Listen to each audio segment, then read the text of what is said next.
Hello बच्चों। आज हम साइंस की वर्कशीट नंबर 4 के विषय में अध्ययन करेंगे। इसका टॉपिक है इलेक्ट्रॉन, प्रोटॉन एंड न्यूट्रॉन।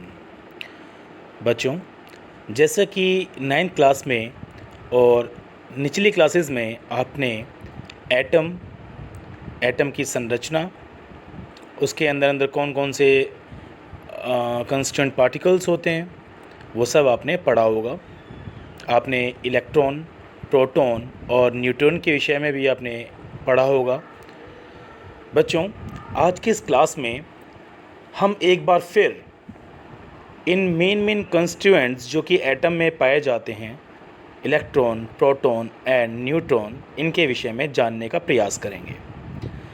बच्चों, जैसा कि हम सब जानते हैं कि एटम एक बहुत ही सबसे छोटा पार्टिकल होता है किसी भी एलिमेंट का, सबसे छोटी इकाई है ना।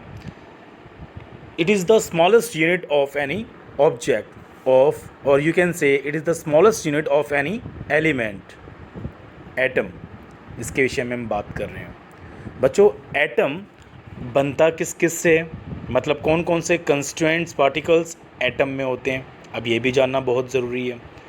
बच्चों, एटम के बिल्कुल सेंटर में, उसके न्यूक्लियस में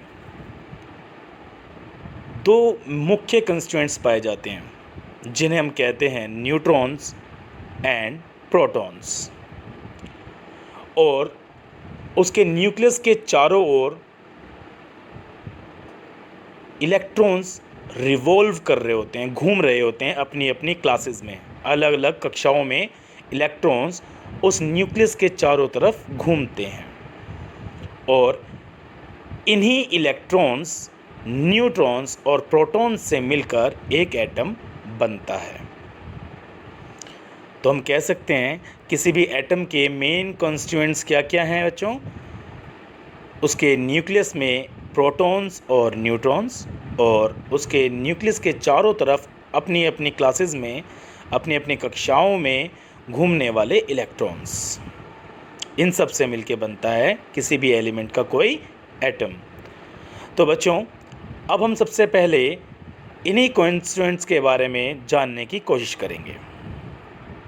बच्चों, सबसे पहले हम बात करेंगे इलेक्ट्रॉन्स की। Electrons was discovered by scientist J Thomson. Electron की खोज यदि आपसे पूछा जाए किस साइंटिस्ट ने की थी, तो बच्चों वो साइंटिस्ट थे J Thomson. Electron is represented by the symbol small e. छोटे ई, स्मॉल ई से हम इलेक्ट्रॉन को रिप्रेजेंट करते हैं, ठीक है। इलेक्ट्रॉन लिखने के बजाय स्मॉल ए लिख के भी हम ये बता सकते हैं कि हमने इलेक्ट्रॉन के बारे में बात की है। आगे देखो बच्चों, electron has negative charge. Electron के ऊपर चार्ज कौन सा होता है बच्चों? Negative charge, right. And electrons revolve around nucleus of the atom in its orbit, और you can say the shell one. अपने अपनी ऑर्बिट में, अपने अपने शेल्स में इलेक्ट्रॉन्स रिवॉल्व करते हैं न्यूक्लियस के चारों ओर, ये जैसा कि मैंने अभी आपको बताया। अब हम बात करेंगे बच्चों प्रोटॉन्स की। बच्चों, एटम के न्यूक्लियस के अंदर दो मेन कंस्टिट्यूएंट्स मैंने अभी आपको बताए थे, प्रोटॉन्स एंड न्यूट्रॉन्स।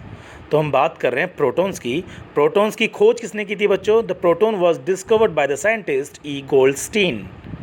तो यदि आपसे पूछा जाए कि प्रोटॉन की खोज या प्रोटॉन किसने डिस्कवर किया, तो उसका आंसर होगा ई Goldstein. Next one, proton is represented by the symbol small P. छोटे पी के सिंबल के द्वारा हम रिप्रेजेंट करते हैं प्रोटॉन को। Proton has positive charge. Proton के ऊपर चार्ज कौन सा होता है बच्चों? Positive charge. जैसे इलेक्ट्रॉन के ऊपर चार्ज होता है नेगेटिव, वैसे ही प्रोटॉन के ऊपर पॉजिटिव चार्ज होता है। And proton is situated in the nucleus of an atom. मैं जैसा कि आपको पहले भी बता चुका हूँ कि एटम के न्यूक्लियस के अंदर दो मेन कंस्टिट्यूएंट्स होते हैं, प्रोटॉन एंड न्यूट्रॉन। तो वही बात इसने बताई यहाँ पर। अब हम बात करते हैं न्यूट्रॉन की। बच्चों, न्यूट्रॉन और प्रोटॉन किसी भी एटम के न्यूक्लियस में पाए जाते हैं। न्यूट्रॉन्स के ऊपर कोई भी चार्ज या कोई भी आवेश उस पर नहीं होता। जैसे प्रोटॉन के ऊपर पॉजिटिव चार्ज था, इलेक्ट्रॉन के ऊपर नेगेटिव चार्ज था, वैसे ही बच्चों न्यूट्रॉन के ऊपर कोई चार्ज नहीं होता। ये बिल्कुल न्यूट्रल होते हैं, ठीक है, ना पॉजिटिव ना नेगेटिव, इसके ऊपर कोई चार्ज होता ही नहीं। और इसकी डिस्कवरी, इसको खोजा किसने था? उसको खोजा था साइंटिस्ट जेम्स कैडविक ने, ठीक है बेटा। और न्यूट्रॉन को रिप्रेजेंट किससे करते हैं हम? सिंबल स्मॉल n से। और neutron is neutral means it has no charge, जो कि मैं आपको बता चुका हूँ अभी।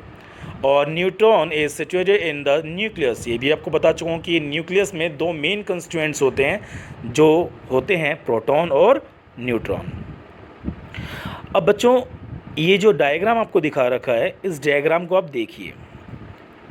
जो रेड पार्टिकल्स हैं जो कि न्यूक्लियस के चारों तरफ घूम रहे हैं वो हैं इलेक्ट्रॉन्स, और जो ब्लू पार्टिकल्स हैं वो हैं न्यूट्रॉन्स जिसके ऊपर कोई भी चार्ज नहीं है, और ऑरेंज पार्टिकल्स हैं वो है प्रोटॉन जिसके ऊपर प्लस चार्ज है, राइट।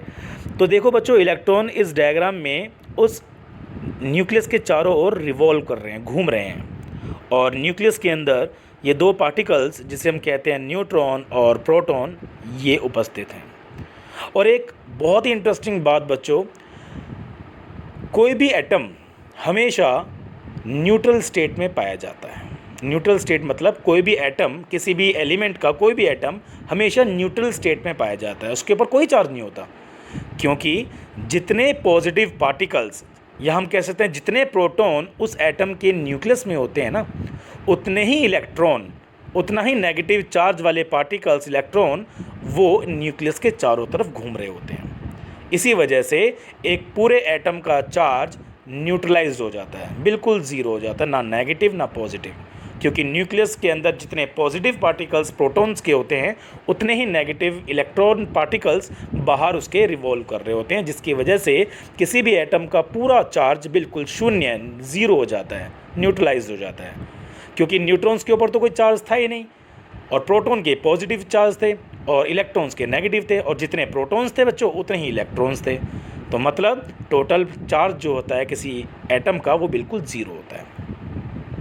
लेकिन जब हम बात करते हैं वैलेंसी की, और जब हम बात करते हैं आयंस की, जिसे हम कैटायन और एनायन, मैंने पिछली क्लास में आपको बताया था, वो बच्चों तब बनते हैं जब कोई एटम, उसके आउटर मोस्ट शेल में जो एक्स्ट्रा इलेक्ट्रॉन, जो कि उसका ऑक्टेट कंप्लीट होने के बाद जो आउटर मोस्ट शेल में एक्स्ट्रा कोई इलेक्ट्रॉन रह जाता है, तो वो एटम अपना उस इलेक्ट्रॉन को, उसको देने की टेंडेंसी उसमें होती है, ताकि वो दोबारा से अपना ऑक्टेट स्टेट प्राप्त कर ले और जो एक्स्ट्रा इलेक्ट्रॉन है वो किसी दूसरे एटम को दे दे।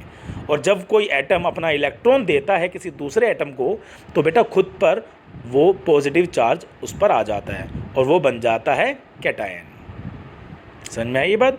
बहुत इजी कंसेप्ट है। जब भी कोई एटम अपना इलेक्ट्रॉन, एक्स्ट्रा इलेक्ट्रॉन किसी दूसरे एटम को दे देता है, तो उस पर पॉजिटिव चार्ज आ जाता है इलेक्ट्रॉन देने के बाद, और वो बन जाता है कैटायन। जैसे कि आपको एग्जांपल मैंने पिछली क्लास में भी समझाया था कि सोडियम एटम है, सोडियम के पास होते हैं 11 इलेक्ट्रॉन, तो 10 इलेक्ट्रॉन तो उसके ऑक्टेट लेवल को कंप्लीट करते हैं, लेकिन एक एक्स्ट्रा इलेक्ट्रॉन जो उसकी आउटर मोस्ट शेल में था वो एक्स्ट्रा था, और उस नाइट्रोजन एटम की टेंडेंसी है उस एक एक्स्ट्रा इलेक्ट्रॉन को देने की, जिससे कि इलेक्ट्रॉन देने के बाद उस सोडियम एटम पर, उस पर चार्ज आ जाता है प्लस का, राइट।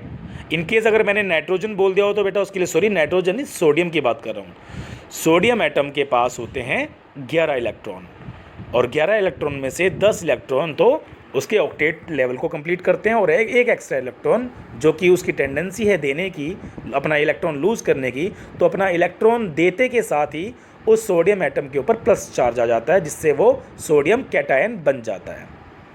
ये बात क्लियर है बच्चों? और जो एटम कोई इलेक्ट्रॉन लेता है तो उसके ऊपर नेगेटिव चार्ज आ जाता है, और जितने इलेक्ट्रॉन लेगा उतने ही नेगेटिव चार्ज उस पर आ जाते हैं और बन जाता है वो एनायन। अब मुझे लगता है कि आपको ये कंसेप्ट पूरा क्लियर हो गया होगा, और इसके भी आपसे जो एक्सरसाइज आपको दे रखी है उसको आप इजीली कर सकते हो।